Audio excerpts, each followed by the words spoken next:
Hello everyone. We're going to do another little section here on shading.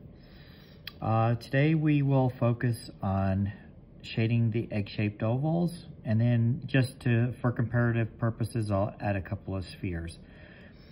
But basically, there's a handful of geometric shapes that if you can learn how to shade and shade well, if you learn how to shade any combination or variation of those shapes, there isn't anything you cannot shade. You can shade just about anything that comes to mind.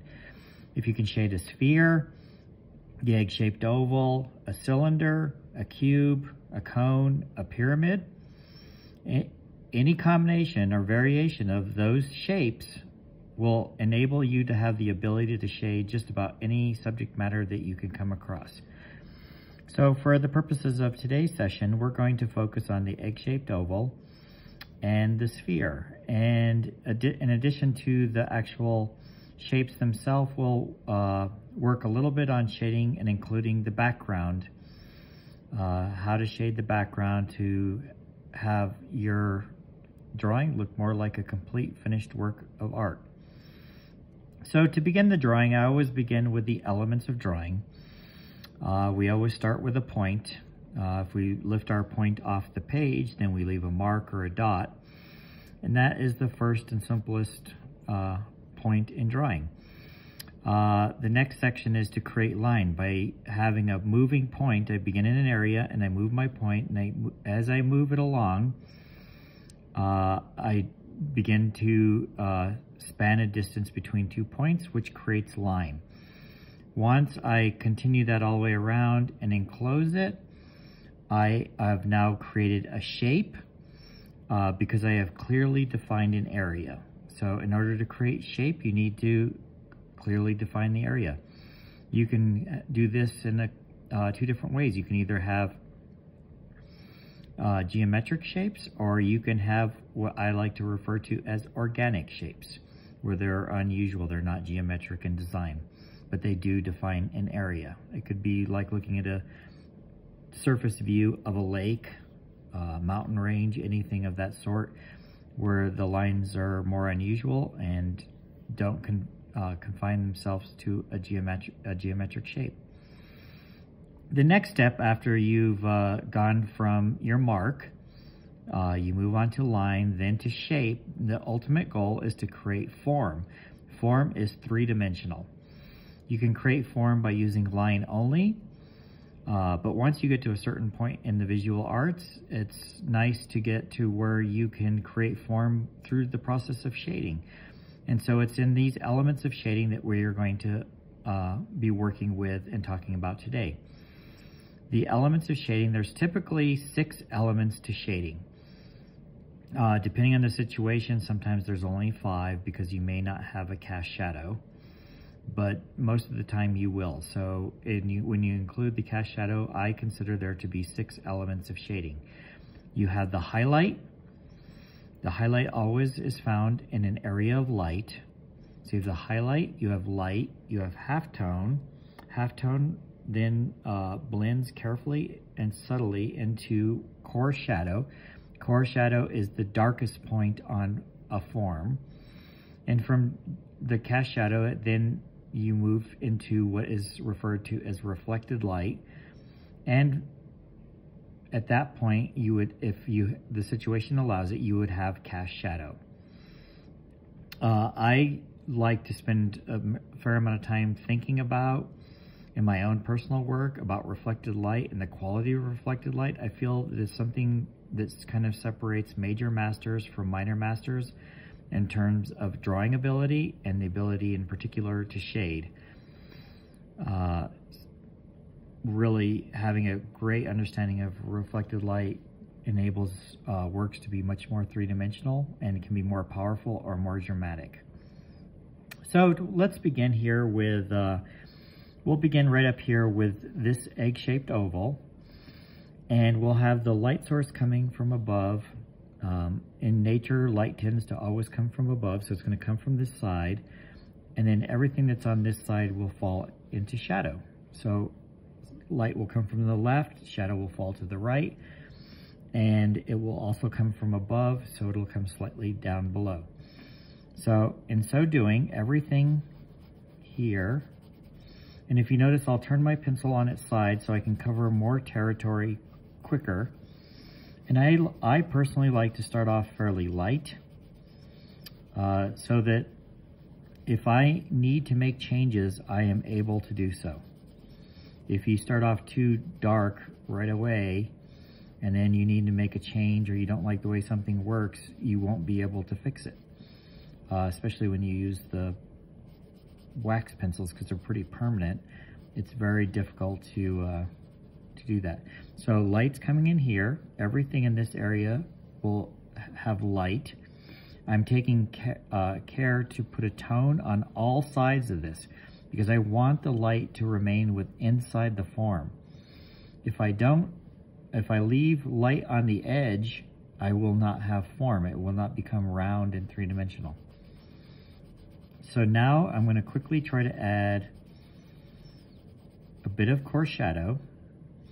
So right here we have from light, we want to make sure the halftone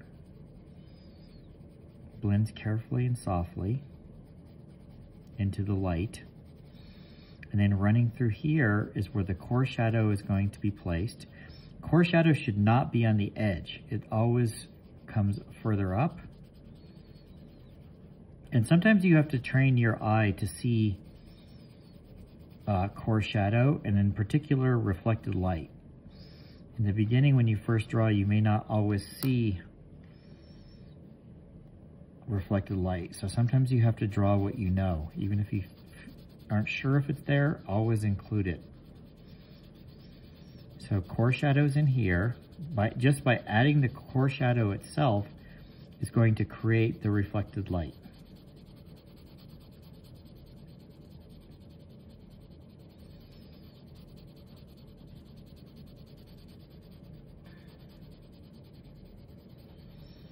So now what we've created is, now we have light, we have halftone. All through here we have halftone. Then we have the darkest portion of the form, that's the coarse shadow. And now by adding that, we created reflected light. But our eye is not necessarily drawn to this lighter area. It's still going to fight back and forth between the two, because we need to have a little bit more of a tone on the reflected light. If we don't blend it carefully and darken the reflected light, it's not going to go round, and our eye is not going to be drawn to this area of light.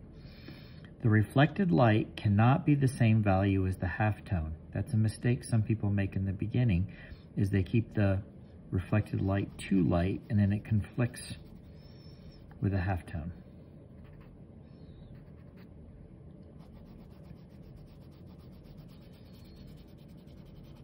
So now that I'm getting it more or less how I want it, I'm going to gradually start to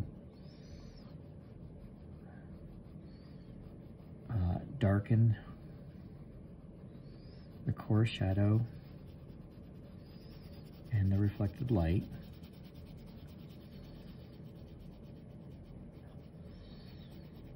In this demonstration, I'll do a little bit differently from some of the previous ones, and that I'm going to, in this case today, shade all the objects first and add the background in the end.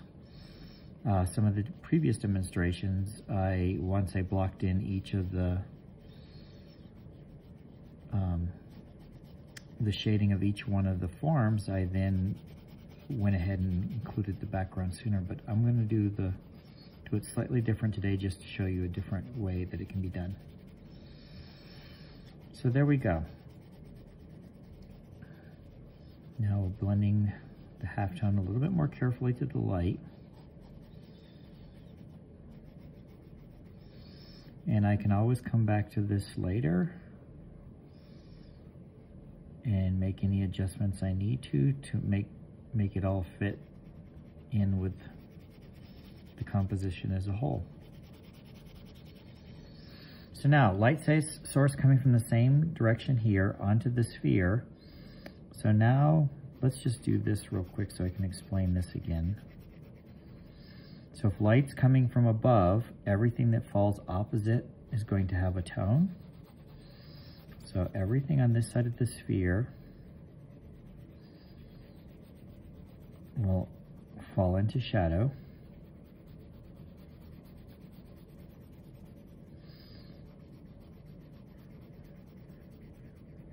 And frequently you see in books and videos and things of that nature where this is how they would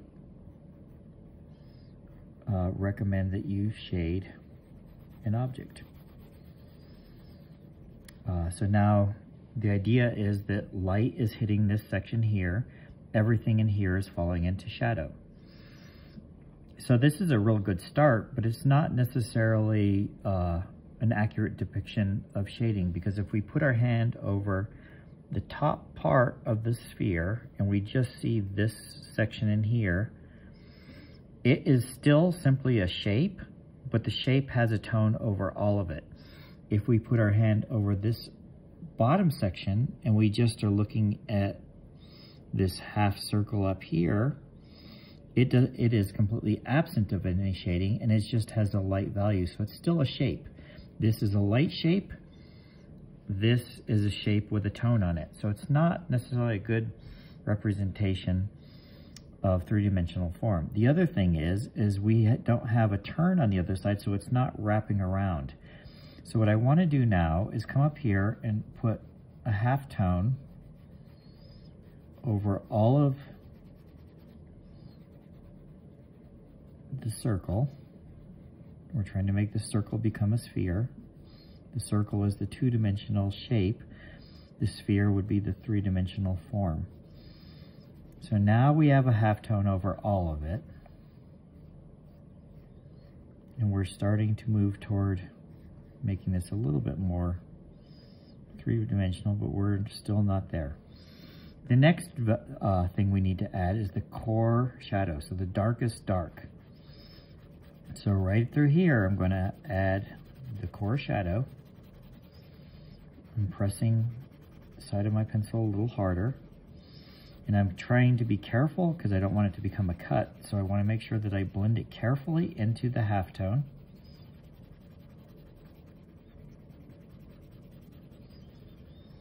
And now we just talked about the problem that this can create is once I add the core shadow, I've added actually, by adding that, I actually added two elements of shading.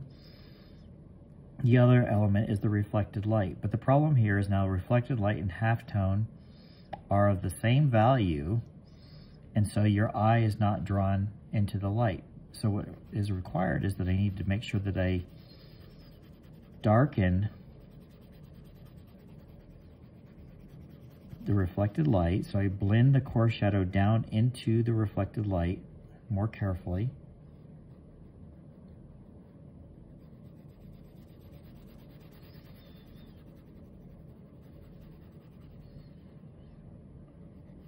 And as this is blending more carefully, your eye should be going up into the area with light.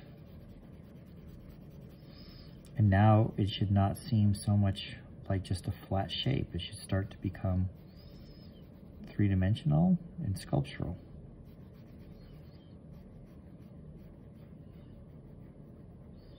So in the visual arts, taking a flat shape and making it become a three-dimensional form is one of the intellectually most challenging things that there is to do.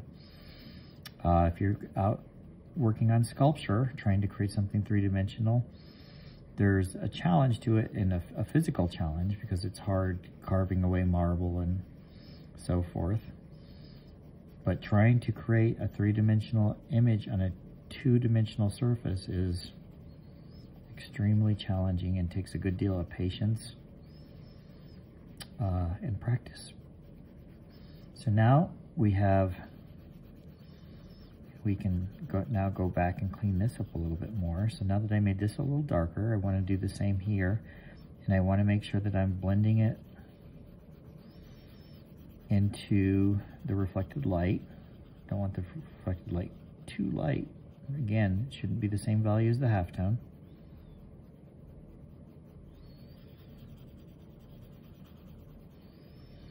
So as you can see, you can work back and forth and try to tie things together as you move along. So same process now, and you can see now, and I have this one here, it's smaller, to try to show you without a full explanation, but just shading, how quickly you can start to shade something. So I'll go over all of this really fast, and I like to put a tone around all of it. And now I'm going to start adding my core shadow, blending it carefully to the light. And obviously, you know, I've been doing this for a long time, so I can probably work a little quicker than someone that's just starting. But basically, when you learn the principles of shading, and you can get to where by using the side of the pencil, you can do this fairly fast.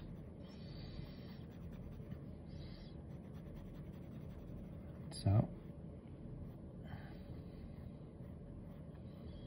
by blending that,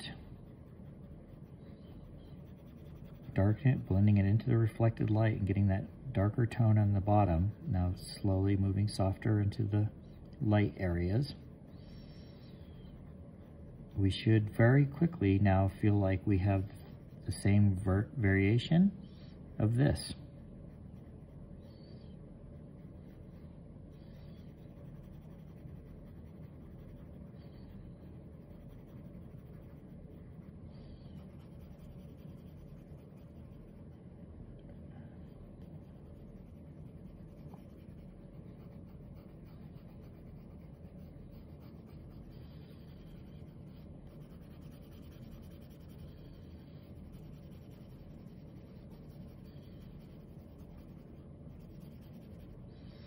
Okay, so now the last form that we're going to add into this today is the egg that is now will be sitting on a surface. So I wanted to have some floating objects and then one that's going to be on the surface.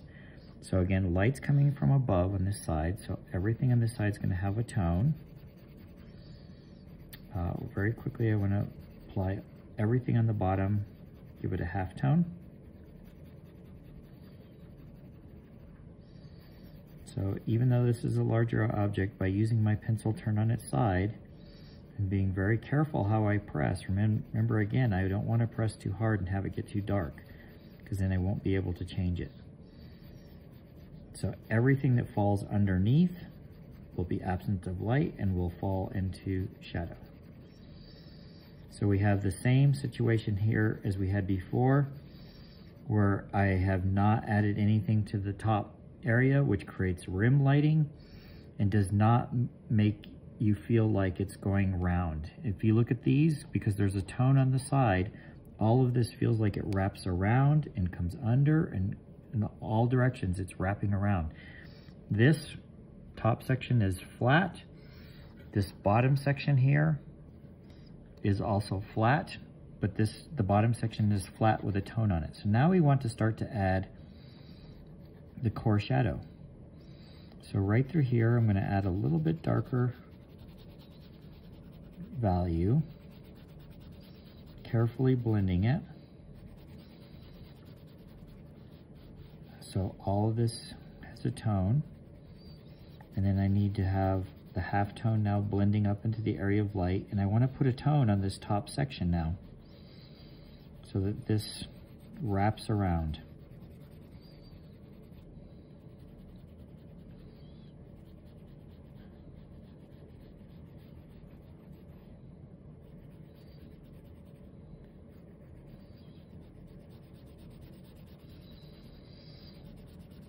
And now I'm going to increase the core shadow so that it's a little darker. And again, I'm going to leave the reflected light intentionally too light in the beginning here so that we can once again point out the difference. So halftone and reflected light are, now you can see there's a core shadow, you can see there's a reflected light, and it does wrap around, but it does make your eye fight a little bit between these two areas and does not smoothly wrap under. So that's where we have to take great care to blend the reflected light so that it is darker than the halftone. But it's really important to remember that the reflected light cannot be darker or as dark as the core shadow. If you make it the same value as the core shadow, then it's going to make it flat. It will lose its sense of moving around the form. So I can, again, increase this a little bit more through here, and then blend the reflected light a little more.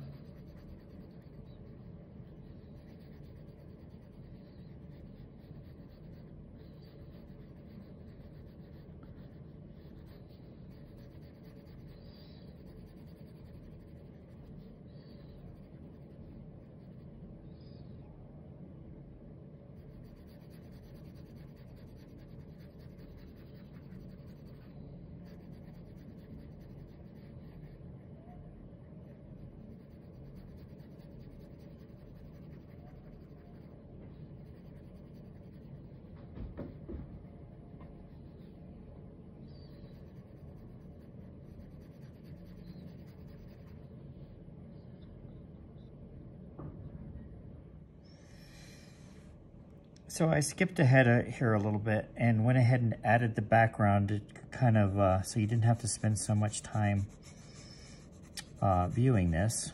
We've gone over the background a few times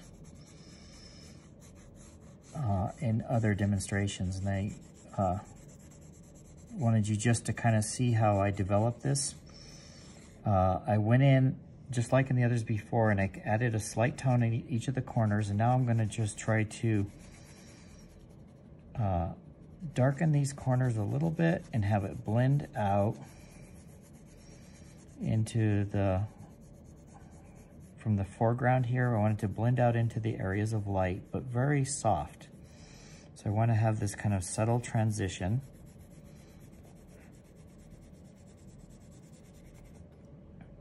And I'm trying to not make sure that, hopefully there aren't any dark lines showing anywhere. Because if we have all this beautifully rendered, carefully placement of values, and without all the distinct lines, it's all just done through subtle gradation. We want to make sure we continue that into the background. We don't want the background to detract from the objects. The objects are what we want to be our main subject matter. So let me just very carefully try to darken this a little bit and then have it blend into the light.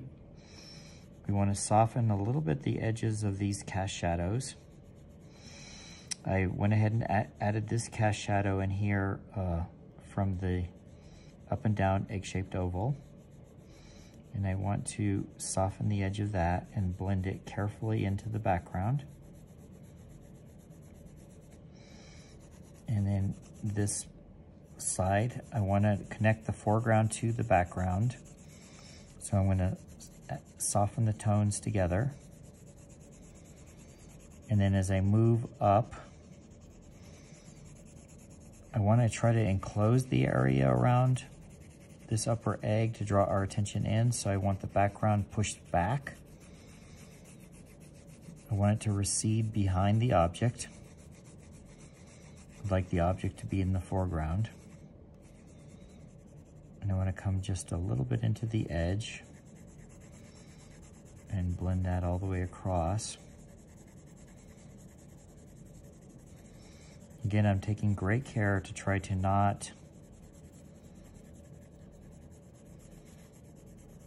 leave lines from the point of my pencil. I want a subtle blending. And I do this without a blending stick or smearing it. I want it to be very clean. The Prismacolors are very nice in that they're actually difficult to smear, which is nice to keep it more permanent over time. You won't ruin your drawing. And then this one, I want to soften the edge of this cast shadow.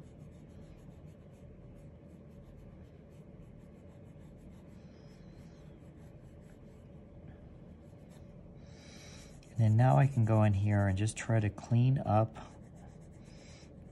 Lastly, just try to clean up the edges of these objects a little bit so that they're again in the foreground. And I can intensify the core shadow, have it blend softly to the light, all the while trying to think that I want to make this have the feeling that it's rounded and not a sharp edge. When I added the highlight, and I can go back in here and just, I want to intensify this little point of the actual highlight, and then I want to soften the edges of the highlight. So I did that on each one of these. There's the point, and then I soften it. But I don't want to make this entire area light. If I make this whole area light, then it's not going to be round. It's going to look more like the top of a table. So that's where it's one thing that's very different when you shade a pyramid, the cone, or not the cone, the pyramid or the cube. You have the lightest light is placed near the darkest dark. In the case of a rounded object, the highlight fits right within the light and it softly turns. So that's something that's very different from these forms. Even though the elements still apply, all the elements of shading are still here, they're applied slightly different between a rounded object and an object that has a sharp plane.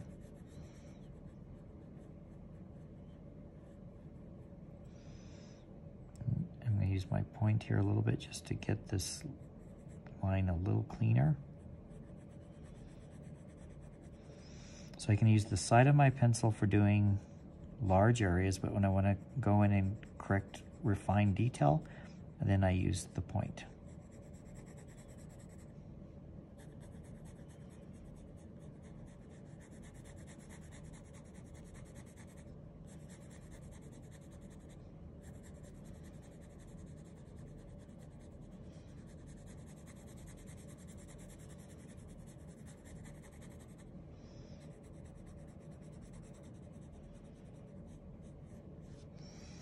And same with this, I'm going to clean that edge, get the reflected light a little stronger through there.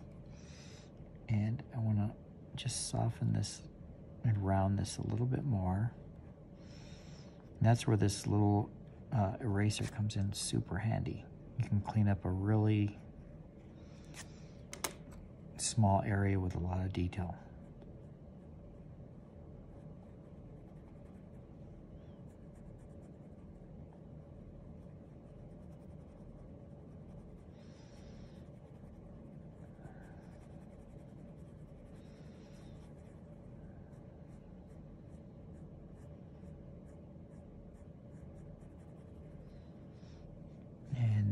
Lastly, let's just try to clean this section up.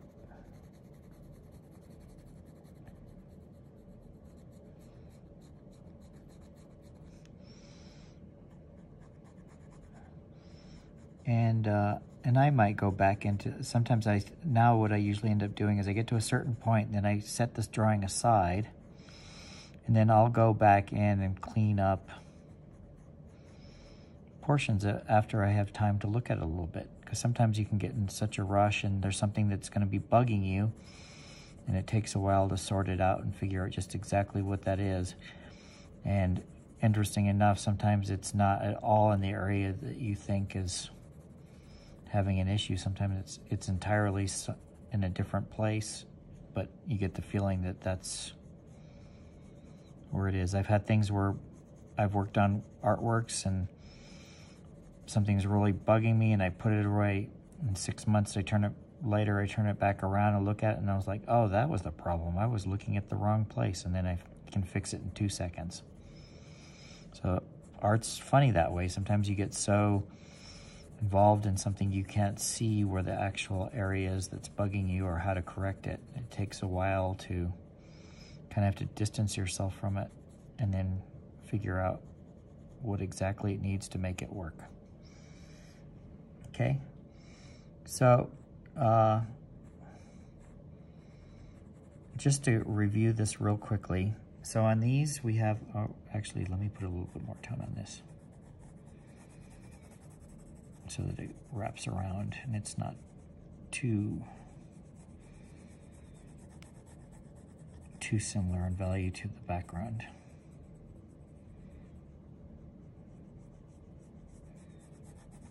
That's a little better. And I can darken this a little more.